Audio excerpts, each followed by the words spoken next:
కూడా మనము ఇలా దేవుని వాక్యాన్ని మాట్లాడుకోవడానికి స్వతంత్రాన్ని ఇచ్చిన దేవునికి, ప్రభు అయిన యేసుక్రీస్తుకు మహిమ కలుగును గాక. இந்த காலை நேரத்துல கூட நாம் இப்படியாக தேவனுடைய வார்த்தையை பேசும்படியாக சுதந்திரத்தை கொடுத்த கர்த்தராகிய இயேசுவின் நாமத்திற்கும் அவருடைய பிதாவாகிய தேவனுக்கும் இந்த நேரத்தில் நாம் మహిమ సెలుతుகிறோం. ఆండవరుడియ మగా పెరియ కృపై ఈ రోజు మనం నిలబడుకుంటున్నాము. ఈ రోజు మనము సంతోషంగా ఉన్నామంటే అది దేవుని కృప ఒక్కటే. இன்றைக்கு நாம் நின்று கொண்டிருக்கிறோம், இன்றைக்கு நாம் சந்தோஷமாக இருக்கிறோம் என்றால் அது దేవునుடைய సుప్త కృపதான். ఈ ఉదయకాలమున కొన్ని వాక్యాలు మనం చూసి, బైబిల్ నుండి కొన్ని వాక్యాలు చూసి మన హృదయాన్ని బలపరుచుకుందాం. இந்த கால நேரத்துல வேத புத்தகத்திலிருந்து சில வார்த்தைகளை நாம் வாசிக்க கேட்டு அதன் మూలமாக நம்மளுடைய உள்ளத்தை బలపరుచుకు கொள்வோம். మొట్టమొదటిగా యోహాను సువార్త 13వ అధ్యాయము 34వ వాక్యాన్ని చదవబోతున్నాం. முதலாவது வேதத்திலிருந்து படிக்கக்கூடிய வசனம் யோவான் சுவிசேஷம் 13வது அதிகாரம் 34வது వచనం. తీసుకున్న వారు చదవచ్చు. తమిళ భాషలో, తెలుగులో కూడా మీరు చదవచ్చు. యోహాను సువార్త 13వ అధ్యాయము 34వ వచనము. యోవాన్ సువిశేషం 13:34 చదవండి. మీరు ఒకరినొకరు ప్రేమించవలెనని మీకు కొత్త ఆజ్ఞ ఇచ్చుచున్నాను. నేను మిమ్మల్ని ప్రేమించినట్టే మీరును ఒకరినొకరు ప్రేమింపవలెను. ఆమేన్. తమిళ్లో కూడా చదవండి. తమిళ్లో పడి. நீங்கள் ஒருவரில் ஒருவர் அன்பா இருங்கள், நான் உங்களில் அன்பா இருந்தது போல நீங்களும் ஒருவரில் ஒருவர் அன்பா இருங்கள் என்கிற புதிதான கட்டளையை உங்களுக்கு கொடுக்கிறேன். Praise the Lord. చూడండి, దేవుడు ఆది నుండి ఆజ్ఞలు ఇచ్చాడు. ఎప్పటి నుంచి ఇచ్చాడు? ఆదాము కాలం నుండి మనకు బుద్ధి తెలిసినప్పుడు బైబిల్ వాక్యాల్లో ఆదాము కాలము మొదలుకొని దేవుడు కొన్ని ఆజ్ఞలు ఇచ్చాడు. ఇది చెయ్యి, ఇది చేయకు, ఇది చేస్తే నీకు మంచిది, ఇది చేస్తే నీకు చెడు అనేసి మొట్టమొదటి వ్యక్తి అయిన ఆదాము నుండి ఈ రోజు వరకు కూడా ఆజ్ఞలు ఇస్తూ వచ్చాడు. பாருங்க, நன்றாக கவனித்து பாருங்க. வேதத்துல ஆதாம் காலத்திலிருந்து ஆண்டவர் சில கட்டளைகளை கொடுத்தார் மனிதர்களுக்கு. இதை நீ செய்தால் உனக்கு நலமா இருக்கும், இதை நீ செய்யாவிட்டால் நலமா இருக்காது, ஒரு ఆపత్తు వரும் என்று சொல்லி కట్టளைகளை கொடுத்தார். ఆజ్ఞలు అంటే అందరికి చిరాకే. క్రైస్తవులైన మనకు, సేవకులకు, అందరికి కూడా అది నచ్చదనమాట. ఆజ్ఞలు ఇస్తే ఏంటండి ఆజ్ఞలు, ఎంత భారంగా ఉంది, ఎంత కష్టంగా ఉంది. మరి నాకు తెలిసిన ఒక తమ్ముడు అంటే చెప్తాడు, అబ్బాబ్బా దేవుడిచ్చే ఆజ్ఞలు మనుషులు పాటించలేరు, అంత కఠినంగా ఉంది అని కూడా చెప్తూ ఉంటాడు ఆ తమ్ముడు. அநேக நேரத்தில் நாம் என்ன நினைக்கிறோம் என்றால், கட்டளைகள் ரொம்பவும் கடுமையாக இருக்கிறது, கசப்பாக இருக்கிறது. இந்த இத்தனை கட்டளைகள் ஆண்டவர் கொடுத்திருக்கிறாரு, எப்படி செய்வது, எப்படி பண்ணுவது என்று சொல்லி நாம் வருத்தப்படுகிறோம்.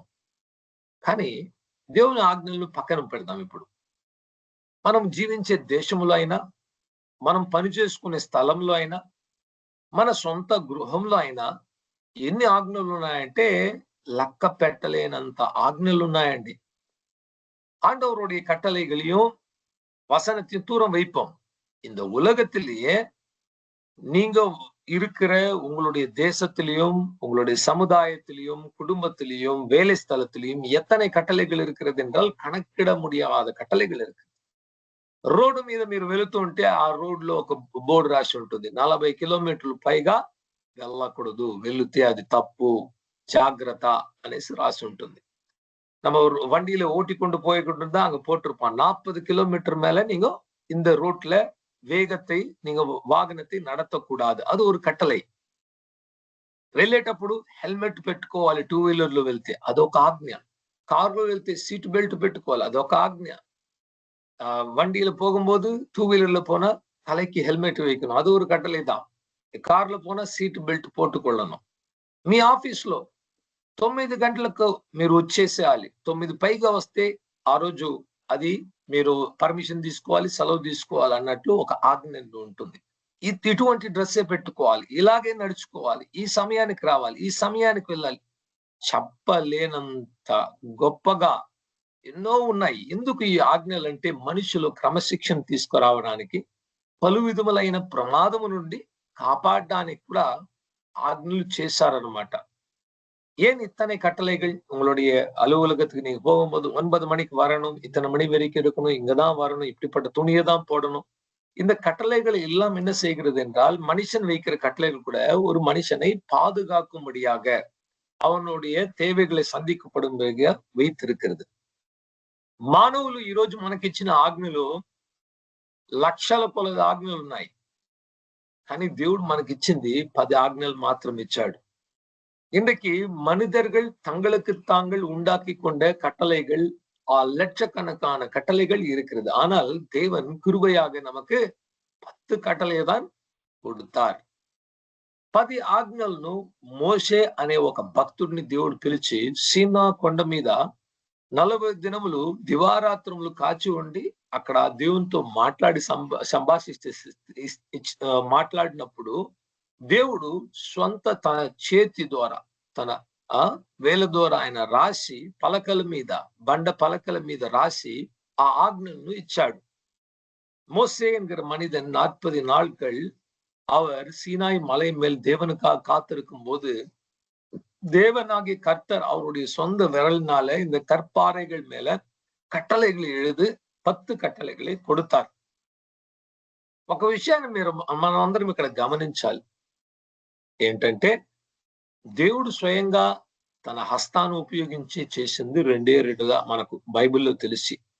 ఒకటి, మనిషి ఆదామును సృష్టించినప్పుడు మట్టిని కలిపి దానికి ఒక రూపాన్ని ఇచ్చి జీవాత్మను లోపల ఊపాడు. ஆண்டவர் தன்னுடைய சொந்த கையால செய்த காரியங்கள் 2 காரியங்கள் தான் வேத வசனத்திலிருந்து நேரடியாக அவருடைய கை வைத்து செய்தது. ஒன்று, ஆதாம் என்கிற மனிதனை உருவாக்கும்படியாக அவர் மண்ணை பிசைந்து ஒரு உருவத்தை உண்டாக்கி அதற்குள்ளாக జీవనుள்ள ఆవిயை ఊదినాர். రెండవది, దేవుడు స్వయంగా తన చేతితో రాసి ఇచ్చాడంటే 10 ఆజ్ఞలు మాత్రమే. இரண்டாவது காரியம், தன்னுடைய சொந்த கைகளால எழுதி கொடுத்தது என்னவென்றால் 10 కట్టளைகள் మాత్రంதான். ఆ 10 ఆజ్ఞల్లో మొట్టమొదటిగా ఉండే 4 ఆజ్ఞలు దేవునికి సంబంధించినవి. ఆ తర్వాత ఉన్న 6 ఆజ్ఞలు మనుషులకు, ఇతరులకు సంబంధించినవి. நமக்கு கொடுக்கப்பட்ட 10 கட்டளைகளை பார்க்கும்போது 10 கட்டளைகள்ல முதல் 4 கட்டளை தேவனுக்கும் மனிதனுக்கும் இருக்கிற உறவுல இருக்கிற சில கட்டளைகள். அதற்கு பிறகு அடுத்த 6 கட்டளைகள் ஒரு மனிதனுக்கும் மற்றொரு மனிதனுக்கும், సముదాయத்திலும் కుటుంబத்திலும் எப்படி நடந்து கொள்ள வேண்டும் என்று దేవుని சொன்னார். దేవుడు ఇచ్చిన 10 ఆజ్ఞల ప్రకారము ఒక వ్యక్తి, ఒక సంఘము లేకపోతే ఒక సమాజము జీవించినట్లా ఏం జరుగుతుందంటే అక్కడ చాలా నెమ్మది, సంతోషము, ఒక మనశ్శాంతి అనేది ఎక్కువ కలుగుతుంది. ஆண்டவர் கொடுத்த 10 கட்டளைகளை ஒரு மனிதனோ இல்லாவிட்டால் ஒரு தனிப்பட்ட நபரோ, குடும்பமோ, ஒரு சமுதாயமோ, ஒரு தேசமோ கை கொண்டால் அந்த தேசத்திலையும் அந்த కుటుంబத்திலையும் ஒரு பெரிய సమాధానం, సంతోషం ఉండాகும். మొట్టమొదటి ఆజ్ఞ దేవుడు ఇచ్చింది, నీ ప్రభు అయిన యెహోవాను పూర్ణ మనసుతో, పూర్ణ ఆత్మతో, పూర్ణ బలముతో ప్రేమించాలి. నేను తప్ప వేరొక్క దేవుడు లేడు, నేనే నిజమైన దేవుడు అనేసి ప్రభు తన గురించి తానే చెప్పుకున్నాడు. முதலாவது கட்டளை ஆண்டவர் சொன்னார், நானே உன் தேவனாகிய கர்த்தரை நீ முழு உள்ளத்தோடு, முழு பலத்தோடு, முழு ஆத்மாவோடு நேசிக்கணும், என்னை இல்லாமல் వేరు ஒரு దేవుని இல்லை என்று அவரே சொன்னார். అప్పుడు దేవుడిని ప్రేమించుటే ప్రధానమైన ఒక కార్యం. మనం చేయాల్సింది, మనం పుట్టింది, మనం బ్రతికేది అన్ని కూడా సంపాదించుకోవడానికి కాదు, ఇల్లులు కట్టుకోవడానికి కాదు, సేవ చేయడానికి కాదు. ఒక వ్యక్తి దేవుడిని తెలుసుకొని దేవునితో సన్నిహితంగా ప్రేమలో నడుచుకోవాలి.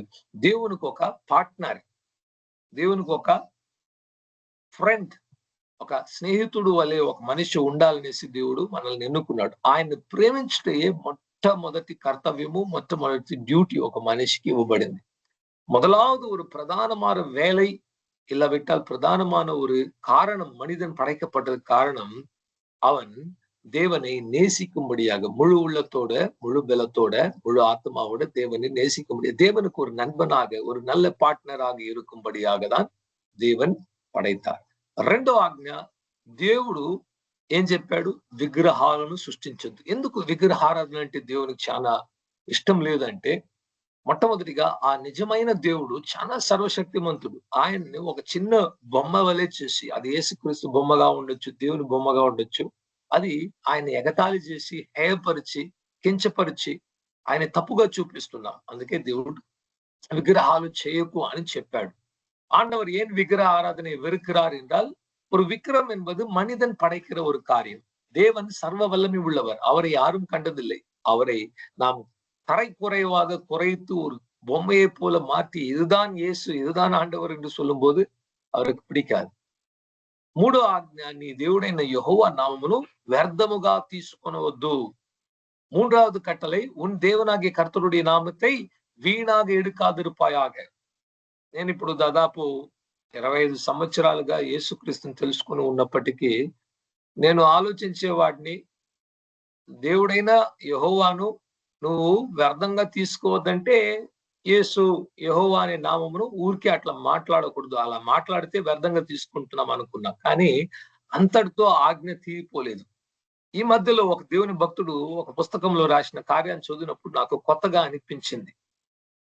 நான் யோசித்துக் கொண்டிருந்தேன், கடந்த 20-25 வருடங்களா சின்ன வயதிலிருந்து ஆண்டவரை குறித்து தெரிந்திருந்தாலும், தேவனாகிய கர்த்தருடைய நாமத்தை வீணாக எடுக்காதே என்று சொன்னால், நாம் ஆண்டவரோட பேரை சும்மா சொல்லக்கூடாது.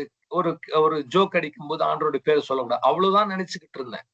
ஆனா இந்த கட்டளையோடைய ஆழம் இன்னும் அதிகமாக இருக்கிறது. ஒரு பக்தர் తన్నుடைய పుస్తకத்தில் எழுதியிருந்தார்.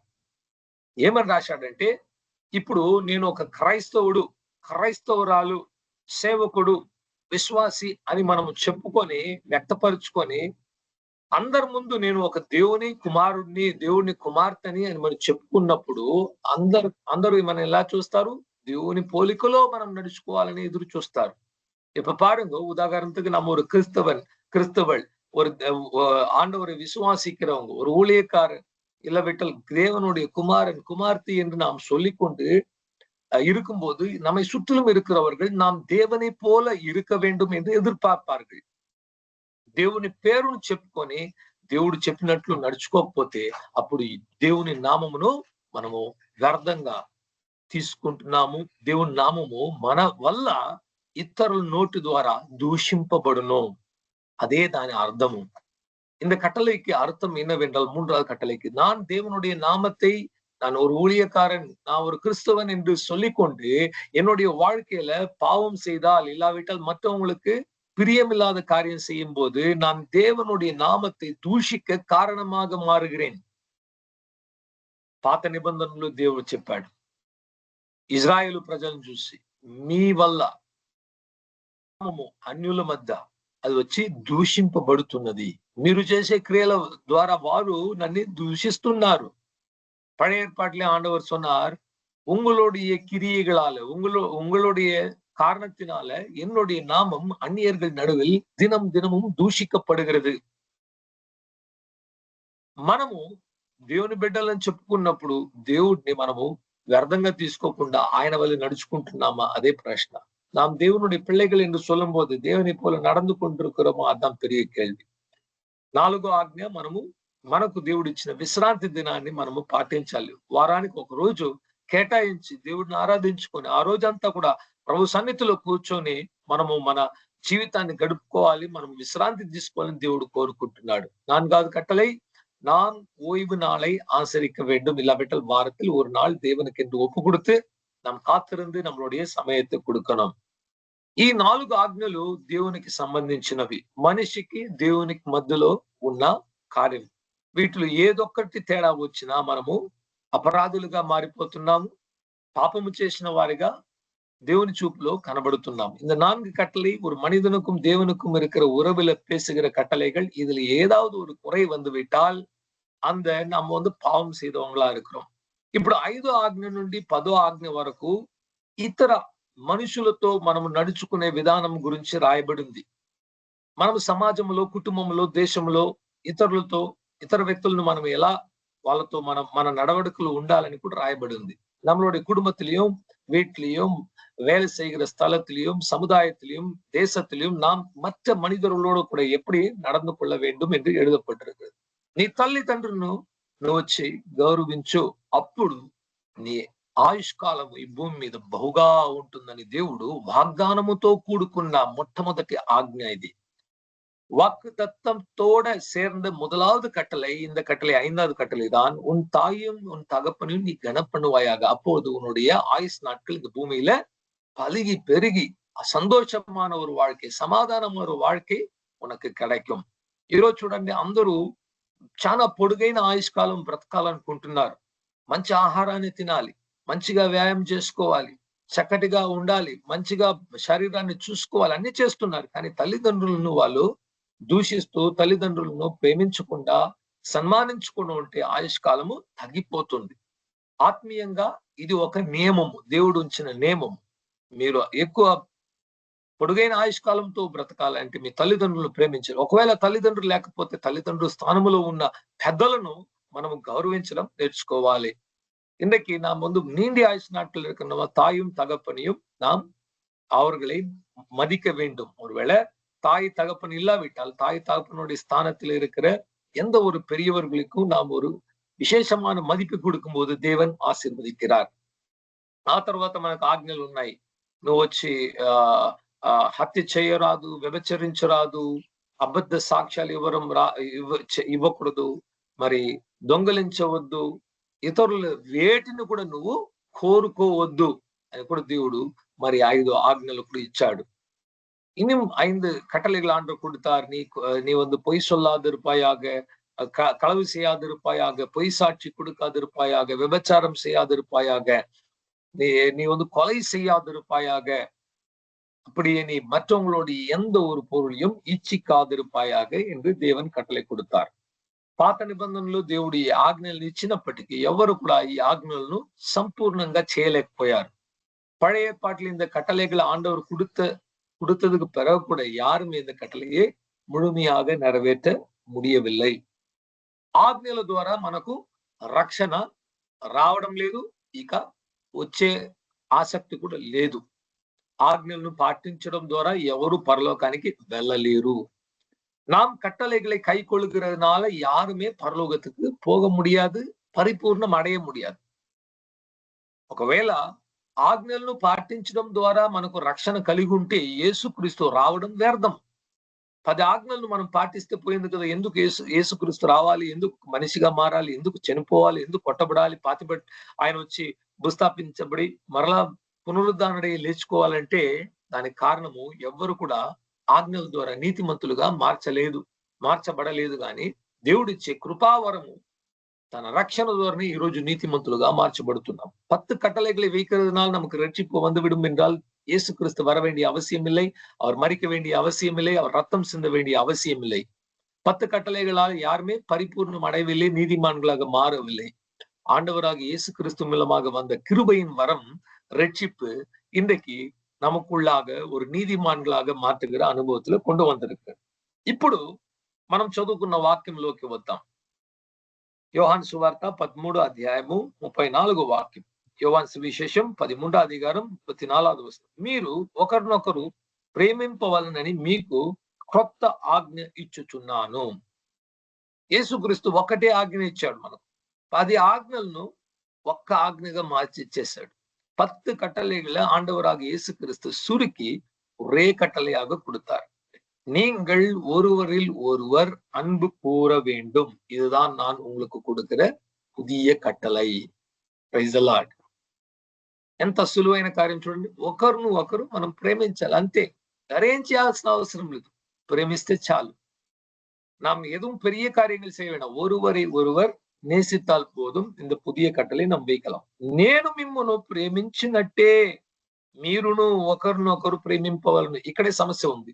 నేను యేసుక్రీస్తు అయిన నేను శిష్యులైన మిమ్మల్ని ప్రేమిస్తున్న ఇదే ప్రకారము, నేను ఎలా ప్రేమిస్తున్నానో అలాంటి ప్రేమతో ఒకరినొకరు ప్రేమించవలెను అని ఆజ్ఞాపించాడు.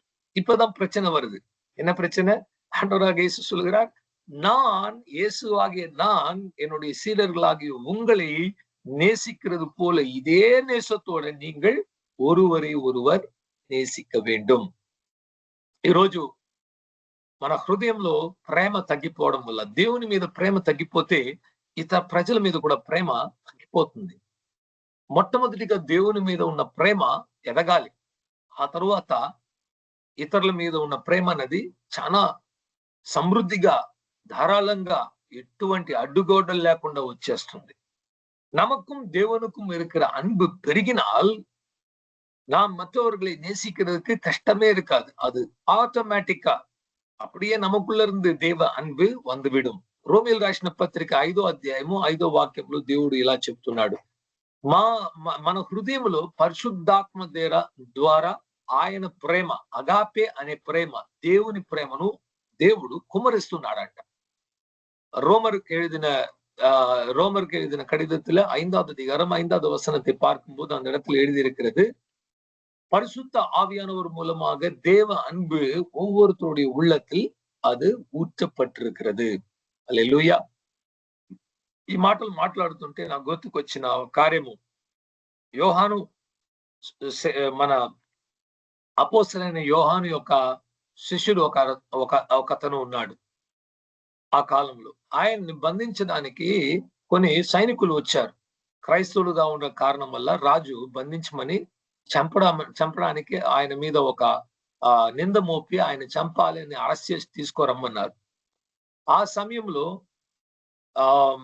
ఈ వ్యక్తి ఉన్న ఇంటికి వీళ్ళందరూ వెళ్ళి ఆయన పెట్టుకోవడానికి వెళ్తే ఆయన చెప్పాడంట, రండి కూర్చోండి, మీరు బాగా అలసిపోయారు, కాస్త భోజనం తినండి. ఎవరికి? ఎవరిని చూసి చెప్తున్నాడు? ఈయన పెట్టుకుపోయేవాళ్ళు, ఈయన అరెస్ట్ చేయడానికి వచ్చిన వారిని చూసి ఆయన నవ్వి, నేను ఇక్కడే ఉంటాను, ప్రార్థన చేసుకుంటూ ఇంట్లో ఉన్న వారంతా వారికి ఆహారం వడ్డించండి, మీరు మీ కర్తవ్యాన్ని చేస్తున్నారు, ఎవరో చెప్పారు తీసుకువెళ్ళమని, తీసుకెళ్ళండి పర్లేదు, నేను ప్రార్థన చేసి వస్తానంటే వాళ్ళంతా తిన్నాక వాళ్ళు ఆశ్చర్యపడి తీసుకెళ్లారు. హతసాక్షిగా చనిపోయాడు. దేవుని ప్రేమ అంతగా విరోధులను కూడా ప్రేమించే ప్రేమ మన హృదయంలో పోయబడినప్పుడు ఆ ప్రేమ అలా వెల్లడి చేయబడుతుంది. யோவான் என்கிற அப்போஸ்தலனுடைய சீஷனாக இருந்த ஒருவர் பாலிகார்ப், அவருடைய పేరు, అతని పేరు వచ్చి పాలికార్ప్. మీరు కావాలంటే ఆన్లైన్ లో చూడొచ్చు. పాలికార్ప్ అనే ఒక శిష్యుడు, யோహాను శిష్యుడు, ఆయన జీవితంలో జరిగిన ఒక సంఘటన ఇది. யோவானுடைய சீடனாகிய பாலிகார்ப் என்று சொல்லப்படுகிற அந்த பிஷப், அவருடைய வாழ்க்கையில் நடந்த ஒரு காரியம், அவரை சிறைசாலையில அவரை அடைக்கும்படியாக, அவரை கொல்லும்படியாக ராஜாவினிடத்திலிருந்து அந்த சேவகர்கள் வந்த உடனே இவர் என்ன சொன்னாரு, நீங்க ரொம்ப களைத்து போயிருக்கீங்க, முதலாவது சாப்பிட்டுட்டு கொஞ்சம் நீங்க ஓய்வு விடுங்க, நான் இங்கேதான் இருக்கிறேன், எங்கேயும் போக மாட்டேன், என்ன நீங்க கைது பண்ணலாம், ஆனா நீங்க சாப்பிடுங்க, நீங்க ரொம்ப டயர்டா இருக்கிறீங்க, சாப்பிடுங்கன்னு சொல்லிட்டு அதுக்கு பிறகு இவரை கொண்டு போய் இவரை கொலை செய்து సాగడితాను.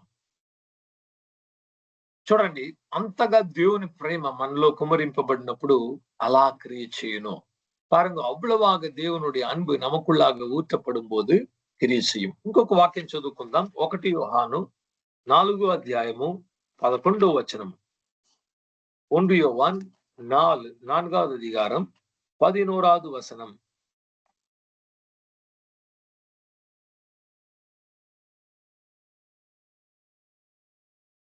చదువుతున్నారు ఎవరు?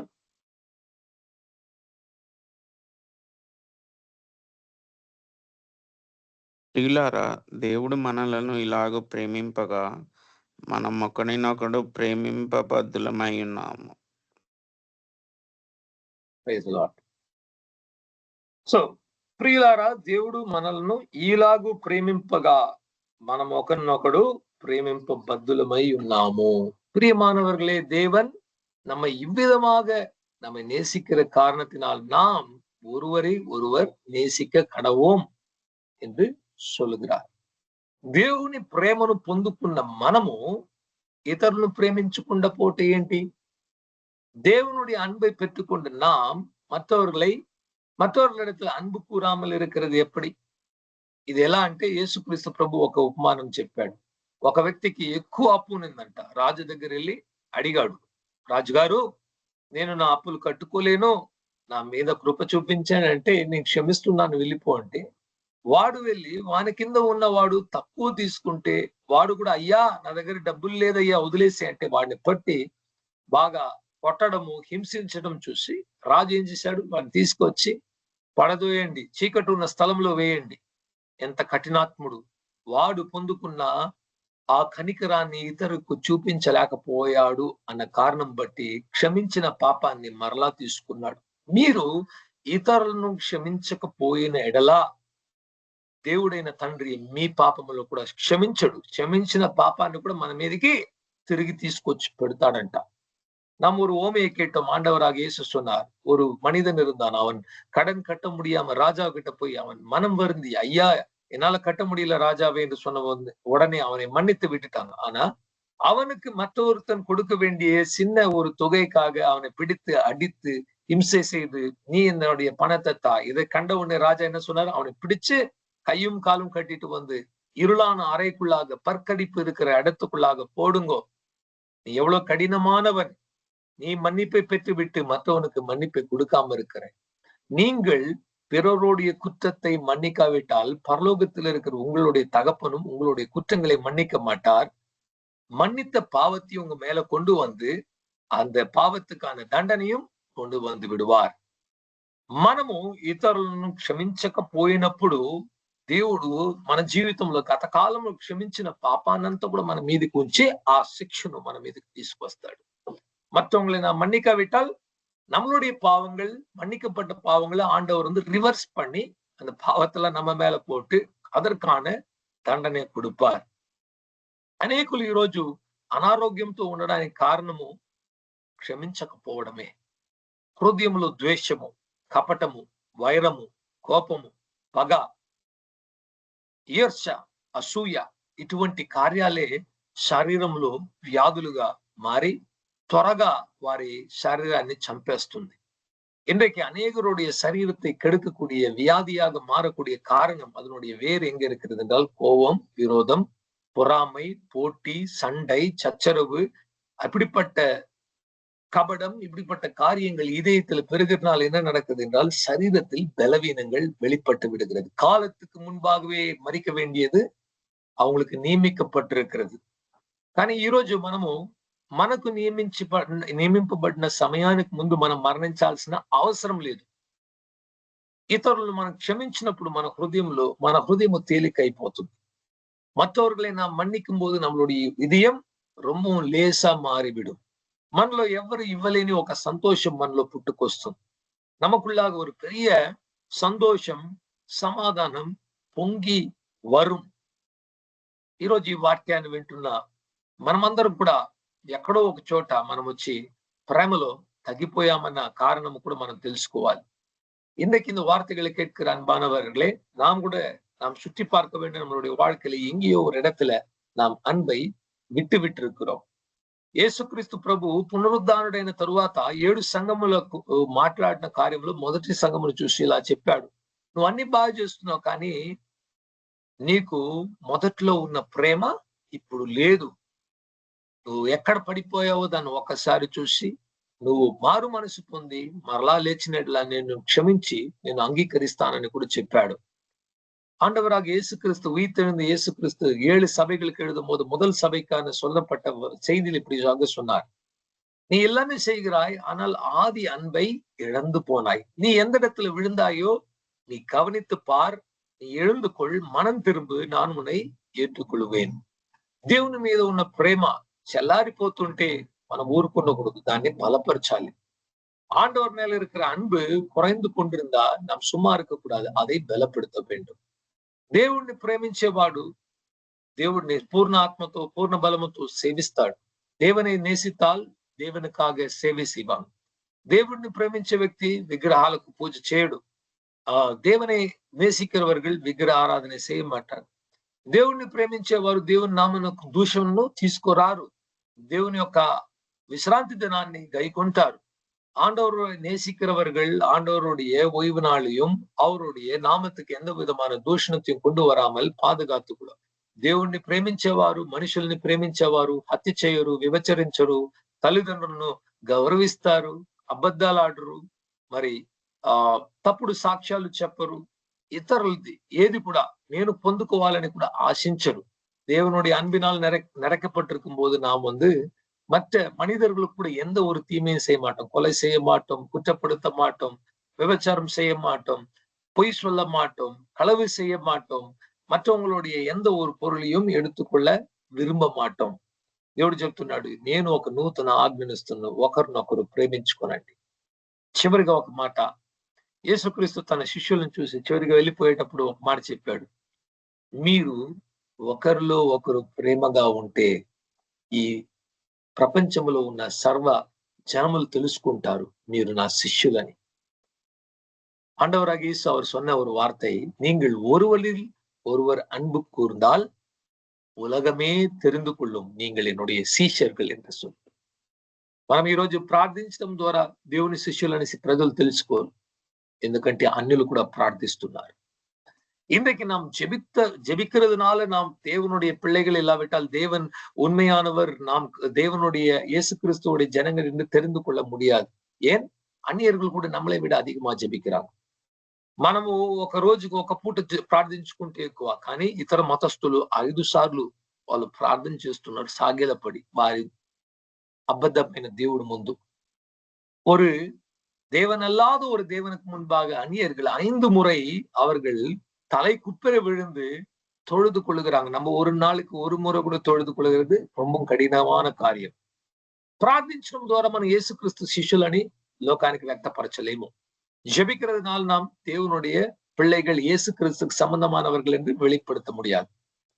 ఆలయానికి వెళ్ళడం ద్వారా మనం యేసయ్య కుమారులు కుమార్తెలని చూపించుకోలేము. కారణం ఏంటి? అన్యులు కూడా మనకంటే ఎక్కువ వారి ఆలయాలకు వెళ్ళి భక్తిని చేస్తున్నారు. వాళ్ళు వెళ్ళేటప్పుడు స్నానము చేసి, పొద్దునే లేచి స్నానము చేసి, మంచి దుస్తులు ధరించి, భయముతో వణుకుతో, మరి తడి బట్టతో వెళ్ళి అక్కడ పూజలు చేస్తున్నారు, పునస్కారాలు చేస్తున్నారు, ఆరాధన చేస్తున్నారు. మనము అంత చేయటం లేదు. మనం నెమ్మదిగా వెళ్ళి కూర్చొని నెమ్మదిగా వచ్చేస్తున్నాం. நாம் ஆராதனை செய்கிறதுனாலயோ ஆலயத்துக்கு போறதுனாலயோ நாம் தேவனுடைய குமாரர்கள் இயேசு கிறிஸ்துக்கு சம்பந்தமானவர்கள் என்று தெரிந்து கொள்ள முடியாது. நம்மை விட அந்நியர்கள் காலமே எழுந்து குளித்து பக்தியோட நடுக்கத்தோட ஈர துணியோட போய் அவங்களுடைய கடவுளை தொழுது கொள்ளுகிறாங்க. మనము దేవునికి ఇచ్చుట ద్వారా మనము యేసుక్రీస్తుకు సంబంధికులమని చూపించలేము. అన్యులు మనకంటే ఎక్కువ బంగారాన్ని వెండిని కేజీలుగా వేసేస్తున్నారు వాళ్ళ దేవునికి. మనం ఇచ్చేది చాలా తక్కువ. ఇతరులను చూడండి, వాళ్ళ దేవులకు ఎంత ఇస్తున్నారు, బహుగా ఇస్తున్నారు, బహుగా ఆశీర్వదించబడుతున్నారు. நாம் கொடுக்கிறதை வைத்து, நம்மளுடைய தசம்பாக் காணிக்கைகளை கொடுக்கிறதை வைத்து தேவனுடைய பிள்ளைகள் என்று நாம் உலகத்துக்கு காட்ட முடியாது. ஏன்? அந்நியர்களும் நம்மை விட அதிகமாக வெள்ளியும் தங்கத்தையும் பொன்னையும் கொண்டு போய் கொட்டுன்னு கொட்டுறாங்க அவங்களுடைய ஆலயத்துல. நம்மளால அப்படிலாம் என்னைக்குமே வாழ்க்கையிலே கொடுத்திருக்க மாட்டோம். அவங்க ஒரே ஒரு நாள்ல போய் கொட்டிடுவான் எல்லாத்தையுமே. వారు వేడుకున్న కార్యం ఒక్కటి జరిగిపోతే సంచినింద తీసుకెళ్లి ధనం అక్కడ పడేస్తాడు ఆ దేవుని ఆలయంలో. அவங்க நினைத்த காரியம் ஒன்று நடந்து விட்டால் ஒரு கோணிப்படி முழுமையாக பணத்தை கொண்டு போய் அந்த கடவுளுக்கு போட்டுக்கிட்டு வந்துருவான். இவ்வளவு செஞ்ச கடவுளுக்கு நன்றின்னு சொல்லி கொடுத்துட்டு வந்துருவான். మరి ఏది చేస్తే మనము లోకానికి వ్యక్తపరచగలము మనం దేవుని కుమారు నిజమైన దేవుణ్ణి ఆరాధించే వారం అంటే it's love. when you love, you show to the whole world that you are disciples of Jesus and you serve a true God because no one else loves. మనము ఒకరిని ఒకరు ప్రేమించి యేసుక్రీస్తు మనకు చూపించిన అదే ప్రేమతో ఉన్నప్పుడు మీ విరోధులను కూడా మీరు ప్రేమించండి. ఒక చెంప మీద కొడితే మరొక చెంపను చూపించండి. మిమ్మల్ని దూషించే వారిని మీరు ఆశీర్వదించండి. మిమ్మల్ని హింసించే వారి నిమిత్తము ప్రార్థన చేయండి. ఒకడు వచ్చి ఒక వస్త్రం అడిగితే 2 ఇచ్చేసాయి. 1 కిలోమీటర్ నడుచుకుంటురా నా బరువు తీసుకోనంటే 5 కిలోమీటర్లు నడుచుకుంటూ వెళ్ళు. అడిగిన దానికంటే ఎక్కువ చెయ్యి. అర్హత లేని వానికి ప్రేమను అందించు అని యేసుక్రీస్తు బోధనలు ఆ కొండ మీద చేసిన ప్రపంచాన్నే ఈరోజు ఉన్న ప్రతి సమాజాన్ని ఉలికిస్తుంది అనమాట. అందరిలో భయం పుడుతుంది. అలా ఎవరు ప్రేమించగలరు? మనం ఏమన్నా దేవుడా ప్రేమించడానికి? మరి వాళ్ళ దేవుళ్ళు కూడా అంతగా ప్రేమించినట్లు చరిత్ర లేదు. కోపపడి చంపేస్తున్నారంట. இன்றைக்கு ஆண்டவருடைய அன்பு, ஆண்டவராக இயேசு கிறிஸ்து சொல்லிக் கொடுத்த அன்பை நாம் வெளிப்படுத்தும் போது முழு உலகம் தெரிந்து கொள்ளும் நாம் தேவனுடைய பிள்ளைகள், உண்மையான தேவனை ஆராதிக்கிறவர்கள் என்று உலகமே ஆச்சரியப்படும். ஏன்? ஒரு கன்னத்தை அறைந்தால் மறு கன்னத்தை காட்டு. உன்னை தூஷித்தால், ஒருவன் சபித்தால் அவனை ஆசீர்வதி. உனக்கு துன்பம் செய்கிறவர்களுக்காக நீ ஜெபம் பண்ணு. 1 கிலோமீட்டர் எனக்கு வழிகாட்ட வா என்று சொன்னால் 2 கிலோமீட்டர் போ. ஒரு வஸ்திரத்தை கேட்டால் 2 வஸ்திரத்தை கொடு என்று கர்த்தர் சொன்னார்.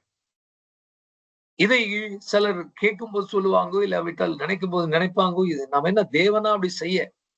இந்த உலகத்துல இருக்கிற தேவர்கள் கூட அப்படி செய்த சரித்திரம் இல்லை. அவங்களுடைய விரோதி என்று வந்தால் அழிக்கதான் பார்க்கிறாங்களே தவிர நேசிக்க எந்த ஒரு தேவனும் இல்லை. కానీ మన ప్రభు అయిన యేసుక్రీస్తు అయితే దిగి వచ్చాడు. ఆజ్ఞలు ఇస్తే ఎవరు వినిపించుకోలేదు. అందుకే ఆజ్ఞలు పక్కన పెట్టేసి ఆయనే దిగి వచ్చాడు. கட்டளைகளை கொடுக்கும் போது மனுஷர்கள் யாரும் கவனிக்கவில்லை, பயந்தார்கள். ஆனால் யாரும் அன்பு கூறவில்லை. இயேசு கிறிஸ்து இன்றைக்கு ஒரு మనిదనాగ ఇరంగి వందారు. ఒక మానవుని రూపంలో దిగి వచ్చి ఆ ప్రేమను మనకు చూపించాడు. సిలువలో ఆయన చేతులు కాళ్ళకు మేకులు కొడితే, తండ్రి వీరిని క్షమించు, వీళ్ళు ఏం చేస్తున్నారో వీళ్ళకు తెలియదు అని కూడా చెప్పాడు. தேவனே மனித ரூபத்தில் இறங்கி வந்தார். சிலுவையில் அவரை அறையும் போது, பிதாவே இவர்கள் என்ன செய்கிறார்கள், இவர்களுக்கு தெரியவில்லை, மன்னியும் என்று சொன்னார். లోకం ఆశ్చర్యపడింది. యేసుక్రీస్తు అంటే ఈరోజు ప్రజలకు ఎందుకు పిచ్చి తెలుసా? ఆయన ప్రేమ. Only love, only love. That is the reason people die for Jesus. ఈరోజు యేసుక్రీస్తు అంటే ప్రాణాలు సహితం ఇవ్వడానికి తారైపోతున్నారండి.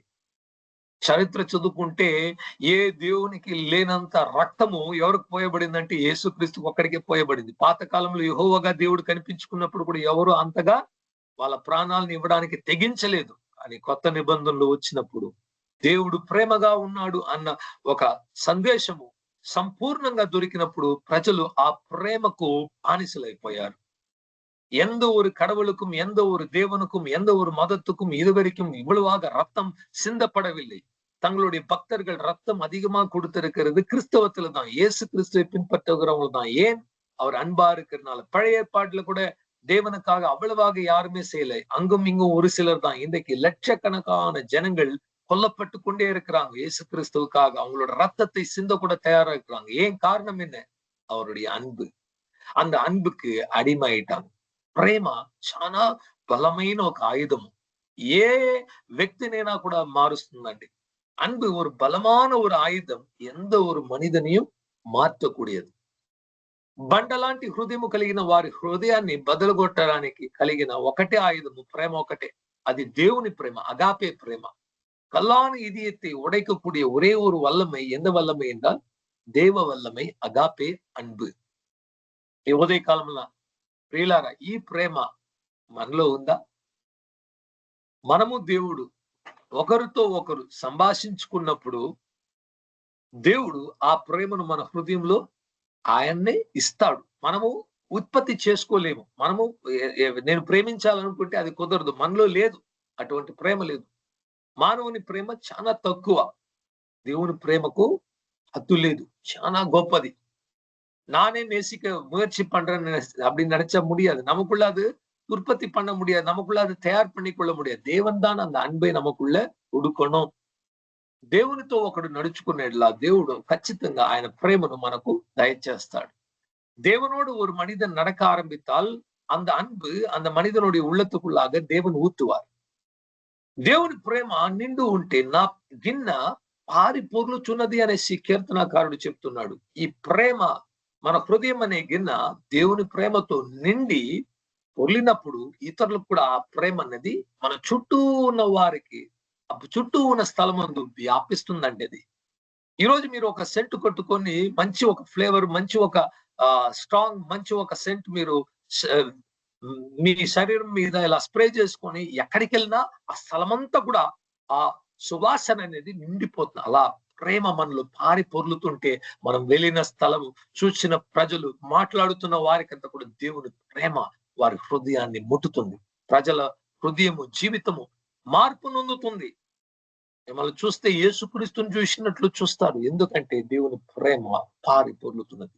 என்னுடைய கிண்ணம், என்னுடைய பாத்திரம் நிரம்பி வழிகிறது என்று சொல்லுகிறது போல் நம்முடைய இதயத்தில் தேவனுடைய அன்பு நிரம்பி வழியும் போது நம்மை பார்க்கிறவர்கள் இயேசுவை பார்ப்பாங்க.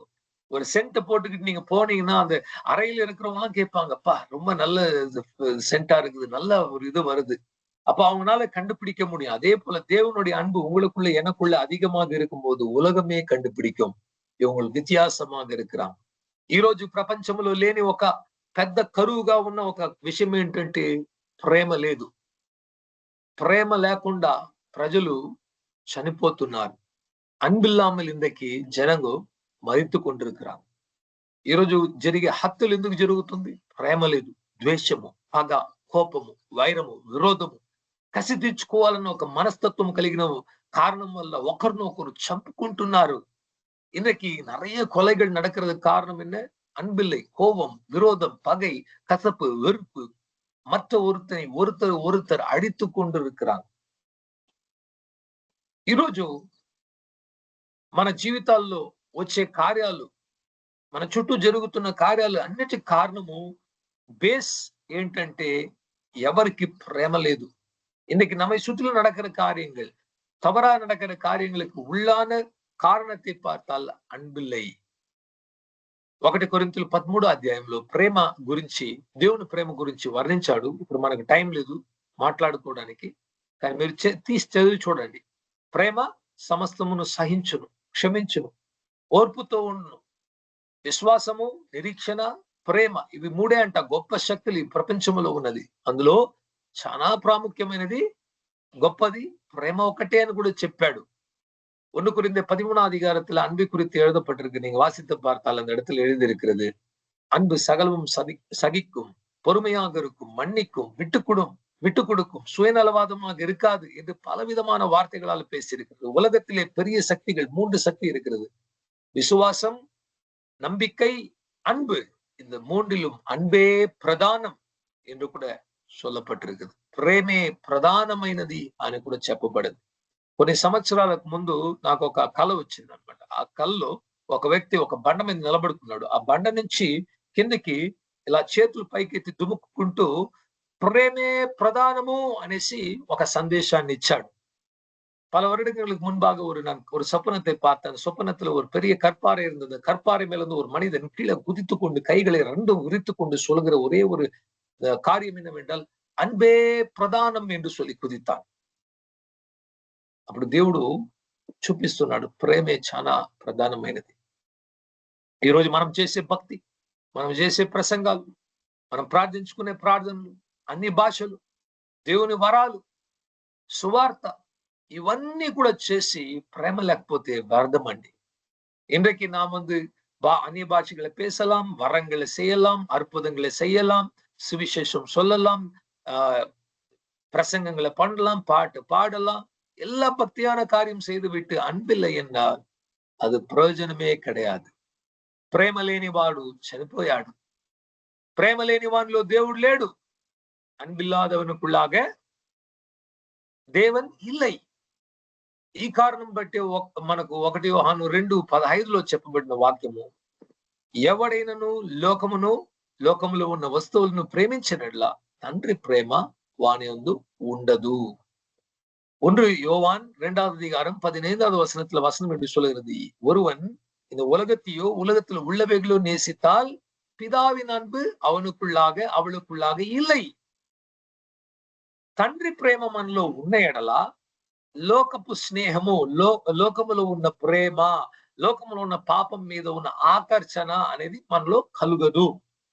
பிதாவின் அன்பு நமக்குள்ள இருந்து விட்டால் உலகத்தின் மேலேயோ உலகத்தில் உள்ளவைகள் மேலேயோ நமக்கு விருப்பமோ, ஒரு இழுப்போ, மன இழுப்போ, இல்லாவிட்டால் அதை செய்யணும் ఎన్గిற ప్రియమో இருக்காது. ఈరోజు పాపాన్ని జయించలేకపోతున్నా, పడిపోతున్నాను. పదే పడిపోవడానికి కారణం ఏంటి? దేవుని ప్రేమ హృదయాన్ని నింపకుండా ఉండడమే కారణము. இன்றைக்கு பாவத்தில் விழுந்து கொண்டிருக்கிறோம், எழுந்துக்க முடியல, விழுந்து கொண்டிருக்கிறோம் என்று எப்பவுமே விழுந்து போகிறதுக்கு காரணம் என்ன தெரியுங்களா? அன்பு இல்ல. Love covers multitudes of sins. ప్రేమ ప్రతి పాపాన్ని కప్పివేయను. దేవునుடைய అன்பు எல்லா కుట్రంగளையும் అది మూడివిடும். ఒక ఉదాహరణ చెప్పి ఈ వార్తను నేను సమాప్తి చేసుకోవాలనుకుంటున్నాను. ఒక వ్యక్తి ఆకలితో ఉన్నాడండి. చాలా ఆకలిగా ఉన్నాడు. ఇప్పుడు తినడానికి తిండి లేదు, తాగడానికి నీళ్లు లేదు అనుకుందాం. ఎక్కడా లేదు. కానీ రోడ్డు మీద కుళ్ళిపోయిన ఆహారం ఉంది, కాలువలో వెళ్ళే నీళ్లు ఉంది. వీటిని తాగుతాడా, తింటాడా అంటే అందరూ అస్సలు చచ్చినా మేము తినమనేసి చెప్తాం. ஒரு உதாரணத்துக்கு வைத்துக் கொள்வோம். ஒரு மனிதன் இருக்கிறான். அவனுக்கு மிகவும் அதிகமான பசி, எங்கேயுமே ஆகாரம் இல்ல, தண்ணீர் இல்ல. ஆனா ரோட்ல கொஞ்சம் கெட்டு போன சாப்பாடு போட்டிருக்கிறாங்க. காவால தண்ணி ஓடிட்டு இருக்குது, கெட்ட தண்ணி. இதை குடிப்பானா தின்பானா என்று சொன்னால் நாம் சொல்லுவோம், செத்தாலும் குடிக்க மாட்டா, తిన్న మాటాன்னு சொல்லி. కానీ నిజమైన కరువు, నిజమైన ఆకలి, నిజమైన దప్పికను మనము అనుభవించలేదు గనుక మనం చెప్తున్నాం అసలు చేయమండి అనేసి. உண்மையான பசி, பட்டினி, பஞ்சம், வருத்தம், துக்கம், தாகத்தை நாம் అనుభవికాமல் இருக்கிறதுனால தான் அப்படி செய்ய மாட்டோம்னு சொல்லுகிறோம். నేను కూడా అనుభవించలేదు, కానీ కొన్ని పుస్తకాల్లో దేవుని భక్తులు వాళ్ళ జీవితంలో పుస్తకాల్లో రాసినవి జరిగిన చరిత్రను చదువుకుంటే ఏం జరిగిందంటే చెప్తాను చూడండి.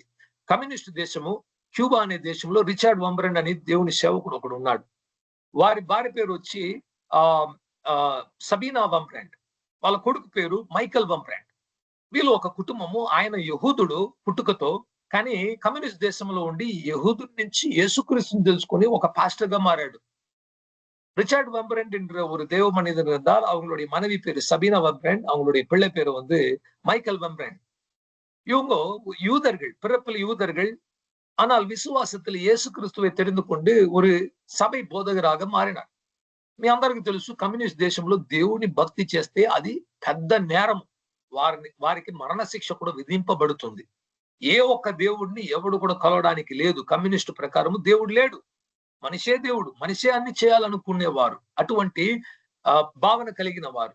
கம்யூனிஸ்ட் தேசத்துல தேவ பக்தி கொள்ள முடியாது, எந்த தேவனை வணங்கினாலும் மரண தண்டனைக்கு పాత్రர்களாக మారి విడువాంగ. అటువంటి ప్రదేశంలో ఆయన సువార్త చెప్పడం వల్ల ఆయన మాత్రం కాదు, అనేక క్రైస్తవులు ఆ కాలంలో చెరసాల్లో ఉంచబడ్డారు. ఆ చెరసాల ఎక్కడ ఉంటుందంటే 28 అడుగులు భూమి కింద ఉంటుందట, కారు చీకటి. అక్కడికి వెళ్ళినప్పుడు మొట్టమొదటిగా రిచర్డ్ వంబ్రెండ్ గారు అనుకున్నారంట, ఇదే నరకమేమో, దేవుని వాక్యంలో చెప్పబడిన నరకం ఇదేనా అనుకున్నాడంట. அவங்களை பிடித்து, அவர்களை மாத்திரம் இல்ல, அநேக கிறிஸ்தவர்கள் என்ன பண்ணாங்க, ஒரு சிறைசாலைக்குள்ள போட்டாங்க. அந்த சிறைசாலை பூமிக்குள்ள அடியில உள்ள அண்டர் கிரவுண்ட் 28 feet 28 அடி உள்ள இருக்குமா. பெரிய ஒரு பயங்கரமான இருள். அந்த இடத்துல போகும்போது அவர் நினைத்தாராம், இதுதான் నరకమా என்று కూడా నిனைத்தாరాం. అటువంటి ప్రదేశంలో రిచర్డ్ వంబ్రెండ్ గారు 14 సంవత్సరాలు జీవించాడు. ఒకరోజు కాదు, 2 రోజులు కాదు, 14 సంవత్సరాలు.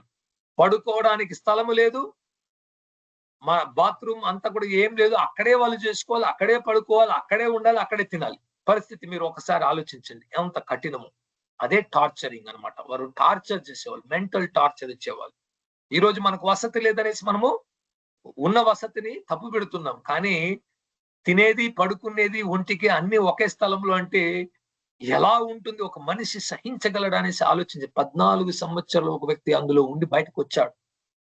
14 வருஷமாக ரிச்சர்ட் வம்பரண்ட் இருந்த அந்த பிரிசன், அந்த ஒரு சிறைசாலைக்குள்ளாக அங்கேதான் படுக்கணும், அங்கேதான் தூங்கணும், அங்கேதான் சாப்பிடணும், அங்கேதான் 1, 2 எல்லாமே, பாத்ரூம் எல்லாம் கூட அங்கேதான். அவர் ஒருத்தர் மாத்திரம் இல்ல, அந்த அறைக்குள்ளாக 20 பேர் 30 பேர்னு ஒரு சின்ன అறைకుள்ள పోட்டு అడచి వెచ్చిరుపాంగ. అటువంటి ఒక దారుణమైన పరిస్థితుల్లో ఉన్నప్పుడు ఒక రోజుకి వారికి ఒకటే ఒక బ్రెడ్ స్లైస్ ఇచ్చేవారంట. ఒకే ఒక గ్లాస్ టంబ్లర్ లో ఇంత, ఒక గ్లాసు నీళ్లు, ఒక స్లైస్ బ్రెడ్ ఇచ్చి, దాంతో పాటు వీళ్ళను బయటికి తీసుకొచ్చి వాళ్ళ సిటీ నగరాన్ని కట్టడానికి చేయవలసిన పనులంతా కూడా కొట్టి బానిసలుగా చేయించేవారు. ஒவ்வொரு நாளும் இந்த ரிச்சர்ட் வம்பரண்டுக்கும் இந்த சரசால பிடிக்கப்பட்டவங்களுக்கு ஒரே ஒரு ஸ்லைஸ் பிரெட், ஒரு பன்னு, ஒரு கப்பு டம்ளர் தான் கொடுப்பாங்க, தண்ணீர், அவ்வளவுதான். இதை குடிச்சிட்டு இதை மாத்திரம் இல்ல, வெளியில வந்து அவங்க நகர பணிக்காக கட்டட பணிகள்லாம் செய்யணும். செய்யாவிட்டு அடிப்பாங்க, கொடுமைப்படுத்துவாங்க. ఇశ్రాయేల్ జనంగా అనుభవిత కొడుమె విడ అధికమైన కొడుమె. ఇజ్రాయేలు ప్రజలు ఆ రోజు బానిసత్వంలో ఉండి అనుభవించిన శ్రమ కంటే ఇక్కడ శ్రమ ఎక్కువ. అటువంటి ఒక దారుణమైన పరిస్థితుల్లో ఉన్నప్పుడు అందరు ఆకలితో ఉండేవారంట. ఆకలి వచ్చినప్పుడు ఏదైనా తినడానికి సిద్ధమైపోతారు, ఏదైనా తినడానికి. ఒక ఎలుక వస్తే ఆ ప్రిజన్ లోగా ఆ ఎలుకను తినడానికి ఒకరినొకరు కొట్టుకుంటారంట. పచ్చిగా దాన్ని పెట్టుకొని కడిచేసి అలాగలాగెళ్ళి తినేసేవారు. ஒரு எலி அந்த அறைக்குள்ள அவங்க சிறைசால போடப்பட்டு கட்டப்பட்டிருக்கிற நிலைமையில ஒரு எலி வந்து விட்டா அந்த எலியை பிடித்து தின்ன ஒருவர் அடித்து கொண்டு வேகமா பிடிச்சிட்டு கடிச்சு సాப்பிடுவாங்களாம். రిచర్డ్ వంబ్రాండ్ భార్య గారు సబీనా వంబ్రాండ్ కూడా ఎలుకలు తిన్నారు, కాక్రోచెస్ తిన్నారు. అక్కడ డ్రైనేజ్ కాలువలు ఉంటే ఆ నీళ్లు తాగడానికి పోటీ పడేవాళ్ళంట. నువ్వు నేను తోసుకునే వాళ్ళంట. దప్పిక, దాహము, జీవాన్ని కాపాడుకోవాలన్న ఒక దారుణమైన పరిస్థితి. ரிச்சர்ட் வம்ப்ரண்டோடைய மனைவி சபீனா வம்ப்ரண்ட் அவங்க எலிகளை சாப்பிட்டு இருக்கிறாங்க, காக்ரோச் சாப்பிட்டு இருக்கிறாங்க. அந்த காவால போகிற தண்ணி, அழுக்கான தண்ணி, பாத்ரூம் வாட்டர் அதை కుడిచిருக்கிறாங்க. அதை కుడిக்க அதை సాப்பிட భయంకరమైన కాంపిటీషన్. ఇంకా వీటి గురించి మనం చెప్పుకుంటూ వెళ్ళాలంటే అక్కడ వాళ్ళు అనుభవించిన శ్రమలు ఒక్కసారి కూడా మనం ఊహించుండం. ప్రాణాన్ని తీసేస్తే మంచిది అనుకునే వాళ్ళు, చెప్పేవాళ్ళంట మమ్మల్ని చంపండి అంటే చంపరు, హింసించేవాళ్ళు. అనుదినము க்ஷண க்ஷணமு மரணாన్ని இச்சி ஹிம்சிச்சேவாள். அங்க இருக்கிறவங்க சொல்லுவாங்களா, எங்களை கொண்டு விடுங்கள், எங்களை சாகடிங்க, எங்களை சுட்டுடுங்க. சாகடிக்க மாட்டாங்க. ஒவ்வொரு நிமிஷமும் அவங்களுடைய உள்ளத்தை நோகடித்து, சரீரத்தை நோகடித்து, உயிரை அப்படியே எடுத்து கொண்டிருப்பாங்க. అதான் ஒரு వేదన. ఈ వీటి గురించి ఎలా వాళ్ళు శ్రమ నొందారు ఎక్కువ మీరు తెలుసుకోవాలంటే టార్చర్డ్ ఫార్ క్రైస్ట్ అనే పుస్తకం ఉంది. కావాలంటే మీకు నాకు మెసేజ్ పెట్టండి, మీకు సాఫ్ట్ కాపీ పెడతాను. చిన్న పుస్తకము, అందులో ఆయన అనుభవ సాక్ష్యం ఉంది. ఏం జరిగింది, అసలు ఏం జరిగింది. ఆ పుస్తకాన్ని చదివితే మనలో కన్నీళ్లు రాకుండా చదవలేము. అంతగా శ్రమ నొందాడు ఆయన. ఒక్కడు మాత్రం కదా, అనేకులు. அந்த விஷயங்கள் நீங்க தெரிந்து கொள்ளணும். ஒரு புத்தகம் இருக்கு, டார்ச்சர்ட் ஃபார் கிரைஸ்ட், ரிச்சர்ட் வம்ப்ராண்ட் எழுதின அந்த புத்தகம். அந்த పుస్తకத்தை వాసితీங்கன்னா కన్నీరు ఇల్లామల్ వాసికుంటే తమిళ్లో కూడా ఉంటుంది, తెలుగులో కూడా ఉంటుంది అనుకుంటాను. చూస్తాను, మీకు నేను అందిస్తాను ఆ పుస్తకాన్ని. ఈరోజు చదవండి, సమయం ఉంటే చదవండి. చిన్న పుస్తకం, 90 పేజీలు ఉంటుంది. ఒక రోజులో మీరు చదువుకోవచ్చు. ஒரே நாள்ல படிச்சு முடிக்கலாம். ஒரு 90 பேஜ் இருக்குன்னு நினைக்கிறேன். ரிச்சர்డ్ வம்ப்ராண்ட் எழுதிన టార్చర్ ఫర్ క్రైస్ట్ ఎన్கிற పుస్తకం. అది వాసిస్తూ పారు. ఎందుకు ఇవన్నీ చెప్తున్నానంటే, ఆకలేసినప్పుడు వేటినైనా కూడా తినడానికి, కుళ్ళిపోయిన అన్నమైనా కాలువలో ఉన్న నీళ్ళైనా తింటారండి. ఎందుకంటే ఆకలి. பசி எடுக்கும் போது எதை வேணாலும் சாப்பிடுவாங்க, எதை வேணாலும் புசிப்பாங்க, எதை வேணாலும் குடிப்பாங்க. ஏனென்றால் அவங்களுக்கு దాహం. అదే విధంగా మన హృదయంలో ఒక దాహము, ఒక ఆకలి ఉంది. ఏంటంటే ప్రేమకు తాపత్రయపడే ప్రతి ఒక్క హృదయము ప్రేమ పొందుకోవాలని తాపత్రయపడుతుంది. దేవుని మంచి ప్రేమ దొరకకపోతే దయ్యమిచ్చే, సాతానిచ్చే ప్రేమ, ఆ ప్రేమలో మునిగిపోతారు. ఆ పాపాన్ని తాగేస్తుంటారు, తినేస్తుంటారు. ఇప్పుడు వీటిని జయించాలి, పాపాన్ని జయించాలి, లేకపోతే ఈ లోకాన్ని జయించాలంటే ఉన్నతమైన ఆహారమైన దేవుని ప్రేమ మనకు అందుబాటులో ఉన్నప్పుడు. ఒక బిర్యానీ తిన్న వాడిని వెళ్ళి బయట రోడ్డు మీద పడిన ఆహారాన్ని తిను అంటే నీకు పిచ్చి పెట్టిందా అని అడుగుతాడు. ఎందుకు, నాకు ఇంత మంచి ఆహారం దొరికింది, ఎంత చల్లగా ఉన్నాను, ఎందుకు ఈ కుళ్ళిపోయిన దాన్ని నేను తినాలి? అదేవిధంగా దేవుని ప్రేమ మనలో నిండుగా ఉంటే లోక ప్రేమ అవసరం లేదు. అది కుళ్ళిపోయింది, అది చెడిపోయింది. కాలువ నీళ్ళ కన్నా దరిద్రమైంది పాపం. కాలువ నీళ్ళ కన్నా చాలా హేయమైంది పాపము. అటువంటి వాటిని మనం ఎలా చేయగలము? అని దేవుని ప్రేమ నాలో లేకపోతే నా హృదయంలో ఉన్న ఆ దప్పికను, ఆకలిని తీర్చుకోవడానికి నేను పాపం చేయాల్సిందే. వేరే దారి లేదు. Either you should sin or you should live with God's love. పాపం అన్నా చేయాలి, దేవుని ప్రేమలో అన్నా ఉండాలి. ప్రేమలో నిండిన వానిలో పాపము లేదు. ప్రేమలో నిండిన వానికి సాతాను తెచ్చి పెట్టే శోధనలు అలా తోసేస్తాడు పక్కకు. அன்பில் நிலைத்திருக்கிறவங்களுக்கு பாவம் இல்லை. அன்பில் நிலைத்திருக்கிறவனுக்கு முன்பாக சாத்தான் கொண்டு வருகிற சோதனைகளை அப்படி తట్టి పోడువారు. ఏనెందాల్ ఉన్నతమైన కార్యం உள்ளத்தில் இருக்கு. ఈ శ్రేష్టమైన కార్యాన్ని, ఈ శ్రేష్టమైన విషయాన్ని మన హృదయంలో అనుదినము పెంచుకుంటూ మనం ప్రేమలో ఎప్పుడు ఎదుగుతూ ఉండాలని దేవుని ఆశ. చనిపోయాక, పరలోకానికి వెళ్ళాక, పరదేశంలో వెళ్ళాక అక్కడ వరాలు లేదు, అక్కడ ప్రార్థన పెద్దగా లేదు, విశ్వాసం లేదు, అక్కడ స్వస్థతలు లేవు, అక్కడ అద్భుతాలు లేవు, అక్కడ భాషలు లేవు, అక్కడ తర్జీమ భాషకు వచ్చి అనువాదాలు ఇచ్చేది లేదు, దయ్యాలు వెలగొట్టాల్సిన అవసరం లేదు, ప్రభువా నాకు ఇదివ్వు అదివ్వు అని ప్రార్థించిన అవసరం లేదు. కానీ ప్రేమ అక్కడ కూడా కొనసాగుతుంది. ఈ కారణం బట్టి దేవుడు ప్రేమే ప్రధానం అని చెప్పాడు. நாம் மரித்ததுக்கு பிறகு பரலோகத்துக்கு போனா அங்க சுகமளிக்கும் வரம் தேவையில்லை, நம்ம விசுவாசம் தேவையில்லை, நம்ம இதை செய்யணும் இதை செய்யக்கூடாதுலாம் தேவையில்லை. ஆனா అன்பு அந்த இடத்துலயும் தேவைப்படுது. నిత్యము దేవుని రాజ్యంలో ప్రేమ రాజ్యాన్ని, ప్రేమతో నిండిన ఒక కొత్త భూమిని, క్రొత్త ఆకాశాన్ని దేవుడు సృజించడానికి తయారుగా ఉన్నాడు. అందులో ప్రవేశించిన మనం కూడా ఆ ప్రేమతో నిండిన వారుగా ఉంటేనే ఆ స్థలంలో దేవునితో నిత్యము సదాకాలము ఒకరినొకరు ప్రేమించుకుంటూ, ఒకరినొకరు ఉద్ధరించుకుంటూ, ఒకరినొకరు సన్మానించుకుంటూ ఆ రాజ్యములు సంతోషముతో, సమాధానముతో, కన్నీళ్లు లేకుండా, దుఃఖము లేకుండా, వేదన లేకుండా, మరణము లేకుండా, ఎటువంటి రోగము లేకుండా నిత్యము యుగ యుగము మనము ఒకే శరీరముతో, పునరుద్ధానము కలిగిన శరీరంతో, పాపము చేయని వారిగా నిలబడుకునే అటువంటి గొప్ప జీవితంలో మీరు నేను రావాలని దేవుడు ఈ రోజు ఆహ్వానమిస్తున్నాడు. వచ్చేవారు ధన్యులు, వారికి నిత్య జీవము ఇవ్వబడును. இன்றைக்கு அவ்விதமான ஒரு பெரிய அன்புக்குள்ளாக தேவன் கொடுக்கிற நித்திய ஜீவன், துக்கம் இல்லை, வேதனை இல்லை, கவலை இல்லை, கஷ்டம் இல்லை, வருத்தம் இல்லை, சரீரத்தில் நோய் இல்லை, மரணம் இல்லாத அந்த தேசத்துக்குள்ளாக போக வேண்டும் என்றால் தேவனுடைய அன்பு நமக்குள்ளாக పూర్ణமாக నిలైతిరుக்கும் పోదు அந்த అన్బిన్ ఉలగத்தில் நாம் నిలైతిరుப்போம். దేవుడు మనందరికీ సహాయం చేయనుగాక. మనము ప్రేమలో అత్యధికంగా ఎదిగేవారుగా దేవుడే మనం నడిపించునుగాక. ఆమేన్. நம்மை அன்பில் பரிபூர்ணர்களாக தேவன் மாற்றுவார்களாக. ஆமேன்.